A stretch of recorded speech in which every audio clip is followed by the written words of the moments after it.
कहानी की शुरुआत होती है एक साइंटिफिक लैब से। वहाँ पर चूहों के ऊपर कुछ एक्सपेरिमेंट्स किए जा रहे थे। एक साइंटिस्ट बहुत ही बड़ा एक्सपेरिमेंट कर रहा था। उसने एक चूहे को खास तरह का सीरम दिया और फिर उसे एक बंद डब्बे में रख दिया। कुछ देर बाद जब उसने उस चूहे को चेक किया तो उसकी आंखें हैरानी और खुशी से भर गईं। एक्सपेरिमेंट कामयाब हो गया था। वो फौरन अपने सीनियर के पास भागा, जिनका नाम है डॉक्टर आंड्रेस। उसने उन्हें ये जबरदस्त खबर बताई। जिस प्रोजेक्ट पर वो लोग काफी सालों से काम कर रहे थे, उसमें आखिरकार बड़ी कामयाबी मिल गई। इस बड़ी कामयाबी के बाद एक बड़ी प्रेस कॉन्फ्रेंस रखी गई। दोस्तों, आप देख रहे हैं सिल्वर स्क्रीन कहानियां। डॉक्टर आंड्रेस लोगों के सामने खड़े हुए और अपना काम समझाया। उन्होंने दुनिया की मुश्किलात के बारे में बात की। हर तरफ जंग, मौसम की तब्दीली और पोल्यूशन जैसी चीजें लोगों को परेशान कर रही हैं। फिर उन्होंने टेबल पर रखा हुआ एक छोटा बॉक्स हटाया और उसके नीचे एक छोटा सा आदमी खड़ा था। ये थे डॉक्टर जॉगन, जो इस प्रोजेक्ट के मेन साइंटिस्ट थे। उन्हें देखकर सब लोग बिल्कुल खामोश हो गए। डॉक्टर जॉगन ने बताया कि उनकी टीम के 32 लोग, जिनमें उनकी बीवी भी शामिल है, सबने अपनी मर्जी से ये प्रोसेस किया और अब वो सब सिर्फ 5 इंच के हो चुके हैं।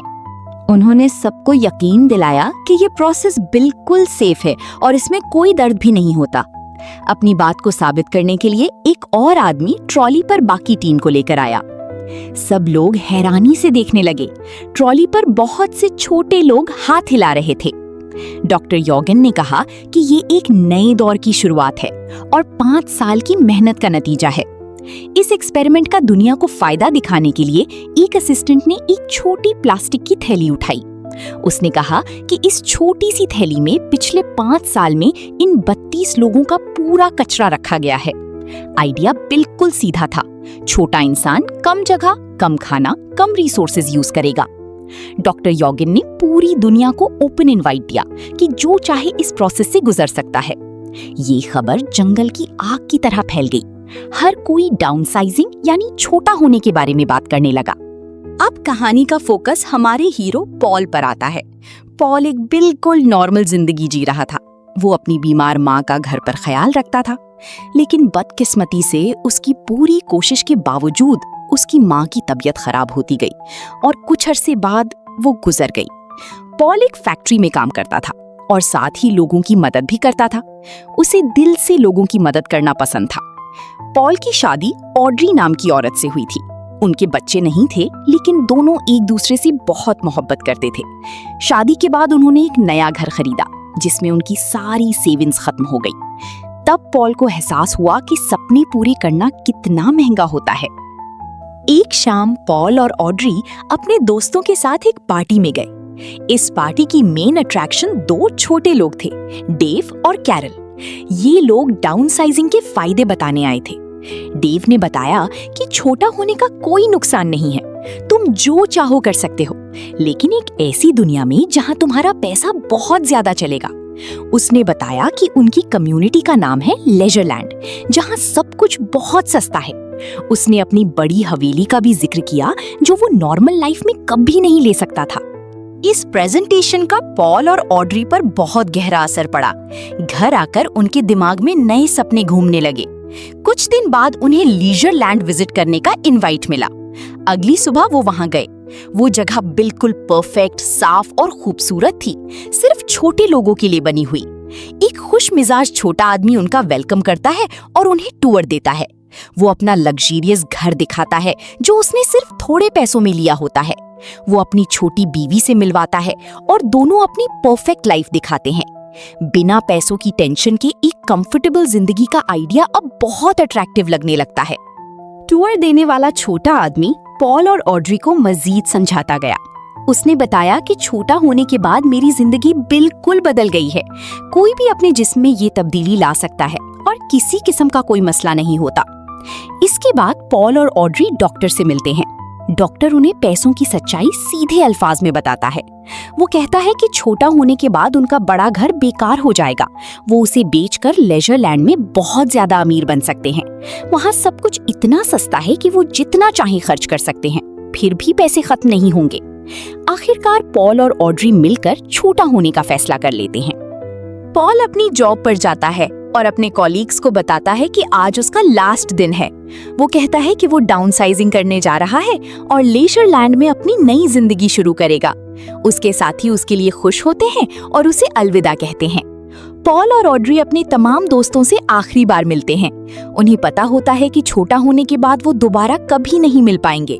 दोनों अपना घर बेच देते हैं, प्रोसेस के लिए अपनी शादी की अंगूठियां उतार देते हैं और अपनी पुरानी जिंदगी छोड़ने के लिए तैयार हो जाते हैं। अगली सुबह वो दूसरे उम्मीदवार लोगों के साथ एक स्पेशल बस में बैठते हैं। ये बस उन्हें एक बड़ी फैक्ट्री में ले जाती है जहां इंसानों को छोटा किया जाता है। यहाँ उन्हें एक आखिरी मौका दिया जाता है अपना फैसला बदलने का।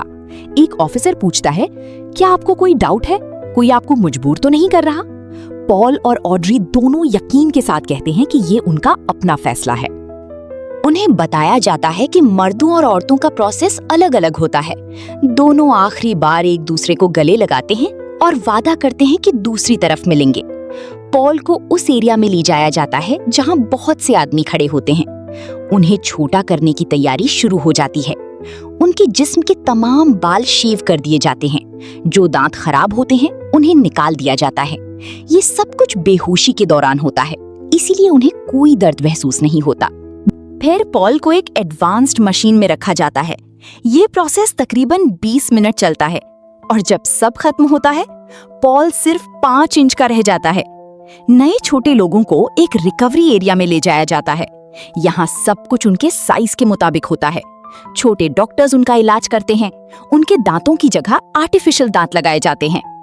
कुछ देर बाद पॉल को होश आता है। वो एक छोटे से बेड पर लेटा होता है। एक नर्स, जो खुद भी छोटी होती है, उसे बताती है कि प्रोसेस सक्सेसफुल रहा। वो उसे छोटे कपड़े देती है और एक बड़ा बिस्किट भी देती है जो अब उसे सोफा जैसा लग रहा होता है। लेकिन पॉल को अपनी फिक्र नहीं होती। उसकी आंखें सिर्फ ऑड्री को ढूंढ रही होती हैं। तभी उसका फोन बजता है। ये कॉल ऑड्री का होता है। उसकी आवाज डर और पछतावे से भरी होती है। जो वो कहती है उससे पॉल टूट जाता है। दरअसल ऑड्री लास्ट मोमेंट पर डर गई थी। जब उसने अपने बाल शेव होते देखे, वो पैनिक हो गई। उसने प्रोसेस कैंसिल कर दिया और फैसिलिटी छोड़ के चली गई। और पॉल अकेले ही प्रोसेस कंप्लीट कर चुका होता है। अब वो सिर्फ 5 इंच का रह गया है और उसकी बीवी उसके साथ नहीं है। पॉल उससे रिक्वेस्ट करता है, प्लीज वापस आ जाओ, सब ठीक हो जाएगा। लेकिन ऑड्री मना कर देती है। वो कहती है कि उसे बहुत डर लग रहा है, वो वापस नहीं आएगी और आखिरी बार अलविदा कहकर फोन काट देती है। पॉल बिल्कुल अकेला रह जाता है, हमेशा के लिए। उसकी परफेक्ट जिंदगी शुरू होने से पहले ही टूट चुकी होती है। पॉल अब बिल्कुल अकेला रह गया था।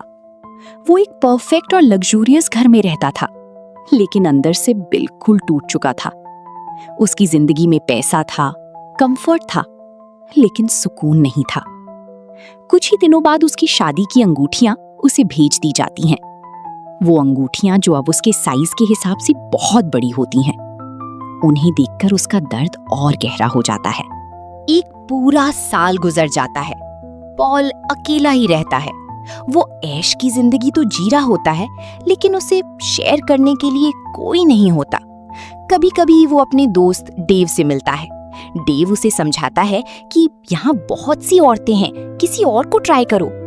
एक शाम पॉल अपने घर पर एक डेट के साथ होता है, लेकिन सब कुछ फेक और जबरदस्ती लग रहा होता है। उसे कोई कनेक्शन महसूस नहीं होता। उसी वक्त उसका नेबर डूसन, जो पार्टी लवर होता है, अचानक अंदर आ जाता है। वो पॉल को अपनी पार्टी में इनवाइट करता है। पॉल के पास वैसे भी कुछ करने को नहीं होता, तो वो हाँ कर देता है। अगली रात पॉल पार्टी में जाता है। डूसन उसे इनकरेज करता है, एंजॉय करो, किसी और को पटा लो, अपनी बीवी को भूल जाओ। लेकिन पॉल किसी से कनेक्ट नहीं कर पाता। वो बस शराब पीता है, डांस करता है और आखिर में बेहोश हो जाता है। अगली सुबह पार्टी खत्म हो चुकी होती है। पॉल उठता है और उसकी नजर एक सफाई करने वाली औरत पर पड़ती है। ये हैं नॉक लैन ट्रान, सारा, एक वियतनामीज एक्टिविस्ट। पॉल ने उसे पहले न्यूज में देखा होता है। उसकी कहानी बहुत दर्दनाक होती है। वियतनाम में एक डिजास्टर के बाद वो अकेली बचती है और उसकी एक टांग भी चली जाती है। अब वो यहाँ सफाई का काम कर रही होती है। सिर्फ जिंदा रहने के लिए। पॉल उससे बात करता है। वो देखता है कि सारा मेडिसिन्स कलेक्ट कर रही है। सारा बताती है कि ये उसकी एक बीमार दोस्त के लिए है। पॉल उसकी हेल्प करता है, उसकी आर्टिफिशियल टांग ठीक करता है। सारा उससे कहती है तुम अच्छे इंसान हो, और फिर उसे अपनी एरिया ले जाती है। वो लीजरलैंड का हिडन साइड होता है, एक गरीब बस्ती जहां छोटे लोग बहुत बुरी हालत में रहते हैं। कंटेनर्स के अंदर घर बने होते हैं, बेसिक फैसिलिटीज भी नहीं होती। पॉल शॉक हो जाता है। उसे पहली बार समझ आता है कि ये परफेक्ट वर्ल्ड सबके लिए परफेक्ट नहीं है। वो सारा के साथ रहना शुरू करता है, लोगों की मदद करता है, बीमार लोगों का ख्याल रखता है। उसे जिंदगी का असली मकसद मिलना शुरू हो जाता है। सारा की काइंडनेस और सैक्रिफाइस पॉल के दिल को डीपली टच करती है। दोनों धीरे धीरे एक दूसरे के करीब आ जाते हैं। एक दिन डूसन उन्हें नॉर्वे जाने का प्लान बताता है, एक सीक्रेट मिशन जहां कुछ लोग अंडरग्राउंड बंकर में रहकर फ्यूचर बचाने वाले हैं। पॉल और सारा भी उनके साथ चले जाते हैं। सफर के दौरान पॉल की मुलाकात डॉक्टर जॉर्जन से होती है। डॉक्टर जॉर्जन एक शॉकिंग सच बताता है, दुनिया खत्म होने वाली है। ग्लोबल वार्मिंग की वजह से मीथेन गैस रिलीज हो रही है और जल्द ही लाइफ इम्पॉसिबल हो जाएगी। इसीलिए वो लोग अंडरग्राउंड बंकर बना चुके हैं जहां कुछ लोग 8000 साल तक रह सकते हैं, जब तक दुनिया दोबारा रहने के काबिल हो जाए। पॉल के लिए ये एक नया मिशन बन जाता है, ह्यूमैनिटी को बचाना। वो डिसाइड करता है कि वो बंकर में जाएगा, लेकिन सारा का दिल टूट जाता है। वो कहती है तुम मुझे छोड़कर कैसे जा सकते हो? जो हमारे दरमियान है वो क्या था?